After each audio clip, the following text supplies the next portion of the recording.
청장은 이 상황에 맞지 않는 지시에 대해서 이렇게 얘기했잖아요. 과거 세월호 특조위 청문회에서 이 침몰하는 걸 막기 위한 마음의 지시였다. 이 마음의 지시라고 그랬어요. 그러니까 깔아앉아가지고 배가 지금 깔아앉아가지고 물이 차고 있는데 배수 작업을 하라고 해놓고는 마음의 지시였다고 하는데 이분은 그러면 구조를 마음으로 한다는 건지 예. 당시의 구조 상황이 전혀 구조에 ABC가 되어 있지 않았다는 것을 스스로 인정했다는 얘기가 돼요. 예. 만약에 구조가 제때 적시에 이루어졌다면 한 명이라도 더 소중한 생명을 구할 수 있지 않았겠습니까? 네. 그래서 이 부분에 대해서 지금 다시 부실 수사에 대한 재조사를 하고 있는데 이 부분은 꼭 필요한 부분이라고 봅니다. 이런 것들 당시 참사 당일 그 현장에 있지도 않았던 함정을 이 30여 분간 현장 지휘관으로 지정했었다는 내용도 오늘 한 언론사를 통해서 보도가 전해졌습니다. 그렇습니다. 이것도 너무 황당한 일입니다. 예. 그러니까 얼마나 그 당시에 지휘체계가 얼마나 제대로 안 돼 있었고 엉망이었고 제대로 상황 파악이 안 됐냐를 보여주는 하나의 사례인데요.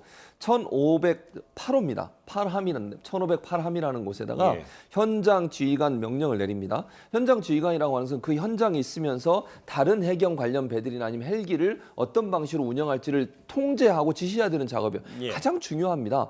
현장을 가장 앞에서 보고 있고 그 상황에서 어떻게 하면 구조를 잘할 수 있을지 하는 부분을 순간적으로 판단해서 명령을 내리다는 배인데 그 배는 아직 그 현장에 도착도 안 했어요. 그런데 그 배를 현장 지휘관 배로 임명을 해버리면 이게 지휘가 되겠습니까, 제대로? 예. 오후 1시에나 도착했는데 오전 11시 53분에 현장 지휘관 배로 이렇게 지시를 했다고 하니까 그 당시 얼마나 해경 지휘부가 제대로 파악도 못하고 현장을 수습할 수 있는 능력도 없었는지 너무나 좀 황당하고 화가 나는 그런 상황이 아닌가 예. 생각이 듭니다.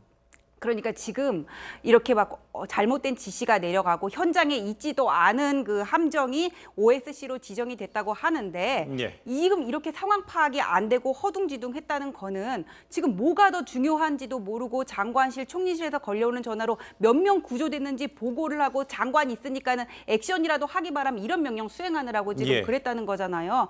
정말 우리나라 어떤 관료주의의 경직된 관료주의의 문제점이 뭔지 사람의 생명이 얼마나 중요한지를 전혀 지금 감을 잡지 못하고 이렇게 허둥지둥 일을 했다는 거라서 혹시 이 과정에서 이런 부실을 감추기 예. 위해서 어떤 증거 은폐라든지 그런 것들이 있지 않았을지 이 대목에서 다시 한번 살펴봐야 되는 거죠.